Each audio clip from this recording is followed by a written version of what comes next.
हमारे चैनल कामनी वाजपेयी की कहानियां में आपका स्वागत है। आइए सुनते हैं कहानी एक माँ ऐसी भी। सविता आजकल बड़ी चिंतित रहने लगी थी क्योंकि उसका तीसरा महीना चल रहा था। उसने कई घरेलू नुस्खे आजमा लिए थे जब से उसे इस बात का अंदेशा हुआ था, पर बात नहीं बनी। आज उसने निश्चय कर लिया था कि आज वह इस समस्या से निजात पाकर ही दम लेगी। उसे गुस्सा आ रहा था उस घड़ी पर जिस घड़ी उसका दिल अपने नौकर रामू पर आ गया था। वह 45 साल की प्रौढ़ महिला थी और रामू 21 साल का गबरू जवान। सविता बचपन से ही दबंग और लड़ाकू स्वभाव की थी, इसलिए उसकी लोगों से कम ही पड़ती थी। जब उसकी शादी हुई तब भी उसने अपने अंदर कोई बदलाव लाने की कोशिश नहीं की। उसके अक्खड़ स्वभाव के कारण उसके ससुराल वाले उसे पसंद नहीं करते थे। वह अपने पति को भी अपने आगे कुछ नहीं समझती थी। अतः उससे परेशान होकर उसने 1 साल के अंदर ही उसे छोड़ दिया था। सविता ने भी अपना रिश्ता सुधारने की कोशिश नहीं की और मायके में ही आकर सदा के लिए वहीं रहने का फैसला कर लिया। सविता के मम्मी पापा ने उसे बहुत समझाया, पर उसने उन्हें दो टूक जवाब दे दिया कि वह ससुराल में रहकर नौकर जैसी जिंदगी नहीं जिएगी। वह किसी के इशारों पर अपनी पूरी जिंदगी नहीं बिताएगी, बिंदास होकर अपनी जिंदगी जिएगी। जरूरत पड़ी तो वह जॉब कर लेगी। माँ बाप ने फिर उसे समझाना ही छोड़ दिया। धीरे धीरे समय बीतता गया और सविता का छोटा भाई भी शादी के योग्य हो गया। उसकी शादी भी हो गई, पर सविता की उसकी पत्नी से जरा भी ना बनती। वह राखी को परेशान करने का एक भी मौका नहीं छोड़ती। अपना तो खुद घर का एक काम ना करती, उल्टे उसके हर काम में नुक्स निकाला करती। सविता के मम्मी पापा भी अपनी बेटी की ही साइड लेते। समय बीतता जा रहा था। इसी बीच राखी एक बच्ची की मां भी बन गई। रोज रोज की झिकझिक से तंग आकर राखी के पति रवि ने अलग रहने का फैसला किया।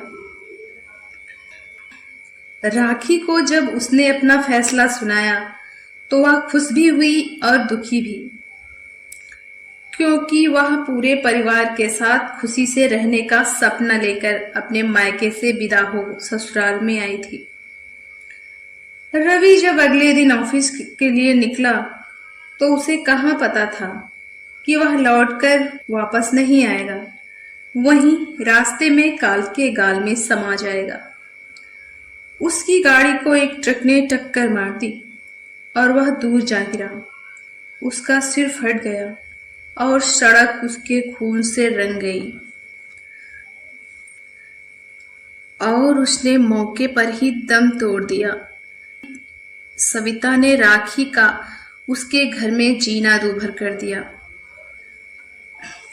हार कर राखी के माँ बाप ने की दूसरी शादी करने का फैसला कर लिया। राखी के ससुराल वालों ने उसे उसकी बेटी देने से मना कर दिया। राखी के मम्मी पापा ने भी इस बात के लिए उसका कोई खास विरोध नहीं किया। अब राखी की बेटी रीवा अपनी बुआ और दादी दादा की छत्रछाया में पलने लगी। सविता के माँ बाप अपने जवान बेटे के चले जाने से बहुत दुखी रहने लगे थे। एक दिन सविता के पापा मार्केट से कुछ सामान लेने गए थे। वे पता नहीं किन ख्यालों में खोए हुए थे। रोड पार करते समय उन्होंने दाहिने देखा न बाएं और सड़क क्रॉस करने लगे और स्पीड से आती कार की चपेट में आ गए। लोगों ने ले जाकर उन्हें हॉस्पिटल पहुंचाया। वो 10 दिन तक जिंदगी और मौत के बीच में झूलते रहे और फिर जिंदगी मौत से जंग हार गई। सविता की माँ भी अब बेटे और पति को खोकर उदास रहने लगी थी। उन्हें यही चिंता सताने लगी थी कि उनके बाद सविता का क्या होगा। वह सविता से दूसरी शादी के लिए कहती तो वह अब भी दो टूक जवाब ही देती थी। वह किसी पुरुष की दाब में रहे या किसी घर जाकर सबकी चाकरी करे, उसे कतई मंजूर नहीं था। उसके बाप के घर इतना है कि वह आराम से अपनी जिंदगी पार करेगी। उसकी माँ ने अब उससे कुछ कहना ही छोड़ दिया, पर अंदर ही अंदर सविता के भविष्य को लेकर परेशान रहने लगी थी और इसी सोच ने उसकी तबीयत बिगाड़ दी और उसने बिस्तर पकड़ लिया। अपने पति की मृत्यु के 5 साल बाद वह उन्हीं के पास चली गई। अब सविता पूरी तरह से इस संसार में अकेली थी। वह जब चाहे जहां चाहे स्वतंत्र विचरती रहती। उसे न कोई रोकने वाला था न टोकने वाला। शहर में उसका 2 मंजिल का मकान था। उसने अपने रहने की जरूरत भर रखकर सारा घर किराए पर उठा दिया, जिससे अच्छा खासा किराया आ जाता था। इससे उसके आगे घर खर्च की कोई समस्या नहीं थी। उसकी जिंदगी आराम से बीत रही थी। उसने रीवा का स्कूल में एडमिशन भी करवा दिया था और वह अब स्कूल भी जाने लगी थी। रीवा उसकी खुशी नहीं थी, वह उसकी मजबूरी थी, जिसे वह मजबूरी में ही ढो रही थी। उसका मन उसकी जिम्मेदारी उठाते उठाते अब ऊब चुका था।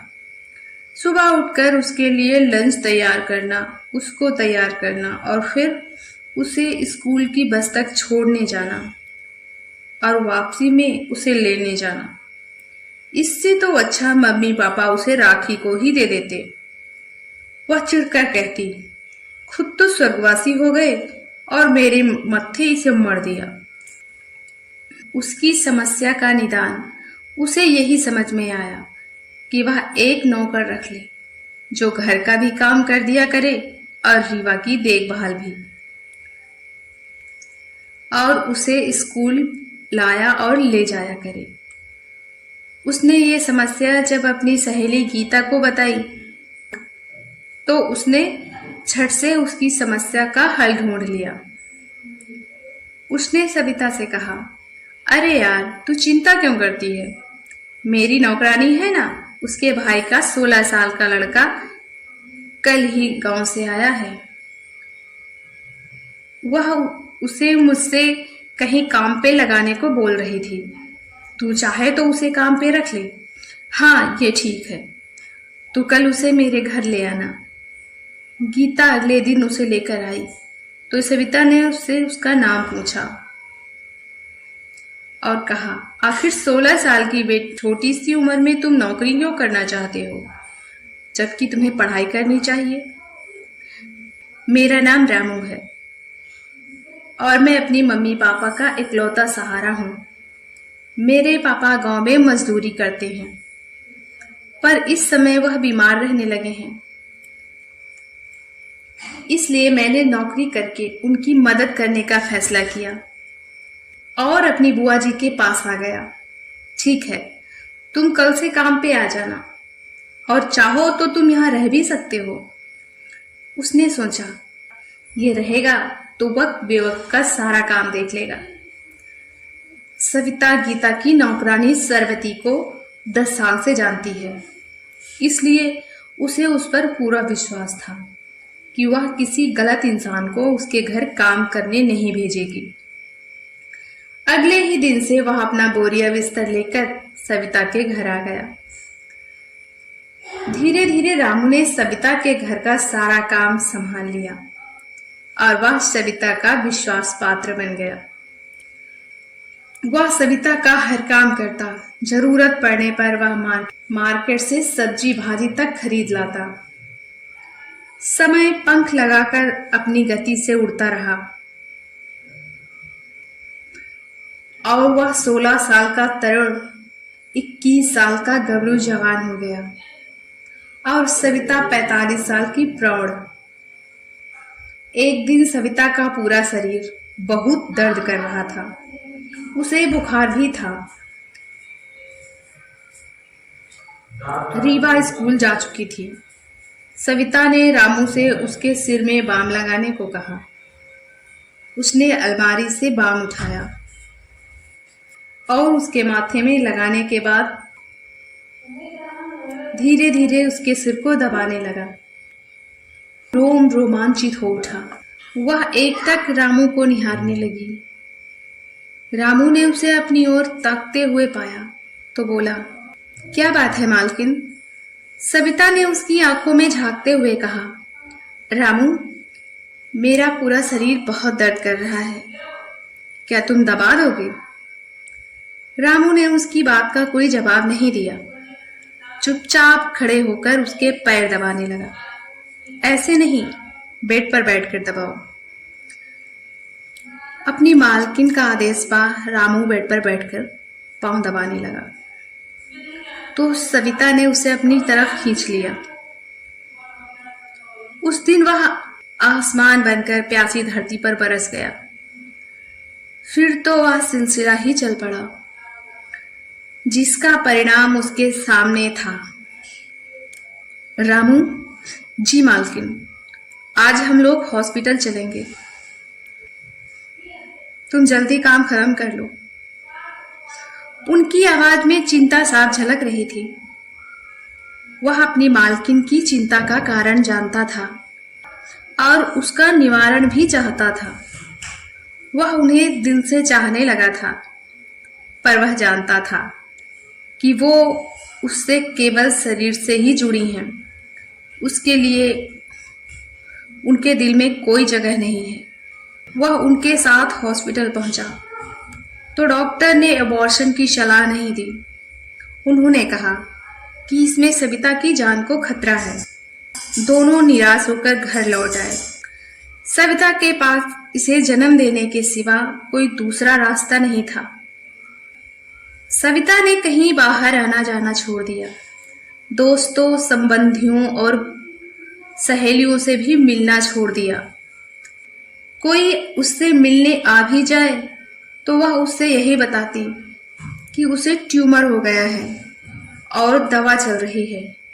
डॉक्टर ने आराम करने को कहा है। इन दिनों में रामू ने उसका खूब ख्याल रखा। रामू ने यही सोचा था कि अगर मालकिन ये बच्चा नहीं रखेंगी तो ये बच्चा लेकर वह अपने गांव चला जाएगा और उसकी माँ उसे पाल पोस लेंगी। डिलीवरी का समय आ गया। वे दोनों हॉस्पिटल पहुंचे। सविता ने एक प्यारे से बेटे को जन्म दिया जो कभी सविता जैसा लगता, कभी रामू जैसा। रामू ने उसे सीने से लगा लिया। 3 दिन बाद वह हॉस्पिटल से डिस्चार्ज हो गई। रामू ने घर जाने के लिए गाड़ी बुक कर ली। रामू अपने बेटे को सीने से लगाए वैन में बैठा था। बाप बनने की खुशी उसके चेहरे से छलकी पड़ रही थी, पर सविता खामोश बैठी थी, जैसे मन ही मन कोई कड़ा फैसला लेने के लिए खुद को मजबूत बना रही है। अचानक एक ब्रिज के ऊपर उसने गाड़ी रोकी, जहां ब्रिज के नीचे साई नदी बह रही थी, और रामू को गाड़ी से नीचे उतरने को कहा। रामू कुछ समझ नहीं पा रहा था कि वह रास्ते में ही क्यों उतर रही है। रामू उससे कुछ सवाल करे इससे पहले ही उसने उससे सख्ती से कहा, रामू नीचे उतरो। रामू वैन से नीचे उतर आया। सविता ने अपना पर्स खोलकर वैन वाले को पैसे दिए और जाने को कहा। वैन वाले ने वैन स्टार्ट की और आगे बढ़ गया। सविता ने मालकिन की तरह आदेश दिया, रामू, रामू, इसे नदी में फेंक दो। यह सुन रामू सन्न रह गया। उसकी मालकिन इतनी क्रूर भी हो सकती हैं, वह सोच भी नहीं सकता था। वह रोने लगा, गिड़गिड़ाकर अपने बच्चे की जिंदगी की भीख मांगने लगा। पर इन सब बातों का उस पर कोई असर न हुआ। उसने तेज झटके के साथ रामू के हाथ से वो बच्चा छीना और नदी में बहा दिया। हमारी पूरी कहानी सुनने के लिए आपका बहुत बहुत धन्यवाद। हमारी कहानियाँ आपको कैसी लगती हैं, प्लीज़ कमेंट करके ज़रूर बताएं। अगर आप हमारे चैनल पर नए हैं तो प्लीज़ लाइक, सब्सक्राइब और शेयर करें।